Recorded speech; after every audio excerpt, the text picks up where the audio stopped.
বাংলাদেশের ঘরোয়া ক্রিকেটে শুরু হতে যাচ্ছে টাকার রোমাঞ্চকর এক দৌড়। এবার আর শুধু ব্যাট বল নয়, মাঠের বাইরেও লড়াই হবে টাকার অঙ্কে। বিপিএলে এবার ফ্র্যাঞ্চাইজি হতে চাইলে শুধু ক্রিকেট প্রেম থাকলেই হবে না, পকেটেও থাকতে হবে মোটা অঙ্কের টাকা। প্রথম ধাক্কায় ফ্র্যাঞ্চাইজি ফি 2 কোটি টাকা, আর সঙ্গে চাই 10 কোটি টাকার ব্যাংক গ্যারান্টি। এই সিদ্ধান্তে রীতিমতো কাঁপছে কর্পোরেট দুনিয়া। কে আসছে, কে বাদ পড়ছে, সেই উত্তেজনা এখন চরমে। বাংলাদেশ প্রিমিয়ার লিগ বিপিএল মানেই মাঠে যেমন লড়াই, তেমনি পর্দার আড়ালেও চলে মালিকানা দখলের প্রতিযোগিতা। এবারের আসরকে কেন্দ্র করে শুরু হয়েছে টাকার অঙ্কে উত্তপ্ত এক প্রতিদ্বন্দ্বিতা। কারণ এবার ফ্র্যাঞ্চাইজি পেতে হলে খরচ করতে হবে মোটা অঙ্কের টাকা। প্রথমেই আয়োজকরা জানিয়ে দিয়েছে 2025 সালের বিপিএলে ফ্র্যাঞ্চাইজি হতে হলে দিতে হবে 2 কোটি টাকার ফ্র্যাঞ্চাইজি ফি। তবে এখানেই শেষ নয়, এর পাশাপাশি প্রতিটি দলকে দিতে হবে 10 কোটি টাকার ব্যাংক গ্যারান্টি। এই টাকাই মূলত নির্ধারণ করবে একটি দল মাঠে নামার মতো সক্ষমতা রাখে কিনা। ক্রিকেটারদের বেতন, কোচিং স্টাফ, হোটেল বিল সবকিছুই এই টাকার ভেতরে হিসেব করে রাখতে হবে। এবারের আসরে আগ্রহী ফ্র্যাঞ্চাইজির তালিকাও কম নয়। ঢাকা, রাজশাহী, খুলনা, বরিশাল, সিলেট, চট্টগ্রাম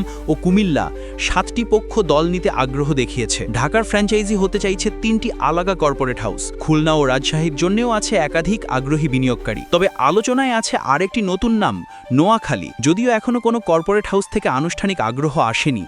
কিছুদিন আগে লন্ডন প্রবাসী এক বাংলাদেশি যোগাযোগ করেছিলেন। এদিকে এবারের বিপিএলে 5টি দল নিয়ে আয়োজন করার চিন্তাভাবনা করছে আয়োজক কমিটি। কারণ দল কম হলে আয়োজন ও ব্যবস্থাপনা সহজ হবে। ঠিক সেই জায়গাতেই বড় ভূমিকা রাখবে এই ব্যাংক গ্যারান্টির নিয়ম। কারণ গত আসরে দেখা গিয়েছিল হোটেল বিল থেকে শুরু করে খেলোয়াড়দের পারিশ্রমিক নিয়ে নানা অভিযোগ, বিশেষ করে রাজশাহী ফ্র্যাঞ্চাইজির বিপক্ষে। তাই এবার কঠোরভাবে 10 কোটি টাকার গ্যারান্টি ছাড়া কোনো দলকে সুযোগ দেবে না বিপিএল গভর্নিং কাউন্সিল। তবে শুধু খরচই নয়, আয়ও আছে। আয়োজক কমিটি জানিয়েছে টিকিট বিক্রি, মিডিয়া রাইটস ও গ্রাউন্ডস রাইট থেকে নেট যে আয় হবে তা 30% অংশীদারিত্ব পাবে ফ্র্যাঞ্চাইজি দলগুলো। তাই বড় বিনিয়োগ হলেও ফেরত আসতে পারে মোটা অঙ্কের অর্থ। আরেকটা বড় খবর, বরিশাল এবার বিপিএলে নাও খেলতে পারে। আর বরিশাল না থাকলে তামিম ইকবালের খেলা নিয়েও তৈরি হতে পারে অনিশ্চয়তা। বিপিএলে নতুন দল হিসেবে উঠে আসতে পারে নোয়াখালী। এর পাশাপাশি রাজশাহীরও ভেন্যু ইতিমধ্যেই চূড়ান্ত হয়ে গেছে। সব মিলিয়ে এবারের বিপিএল মাঠে বল গড়ানোর আগেই শুরু হয়েছে এক টাকার ফাইনাল, যেখানে জিতবে সেই কর্পোরেট হাউস যাদের কাছে শুধু ক্রিকেট ভালোবাসাই নয়, আছে শক্তিশালী অর্থনৈতিক সামর্থ্য। এখন দেখার বিষয়, কে এগিয়ে নেয় নিজের ফ্র্যাঞ্চাইজি আর কে থেকে যায় স্বপ্নেই।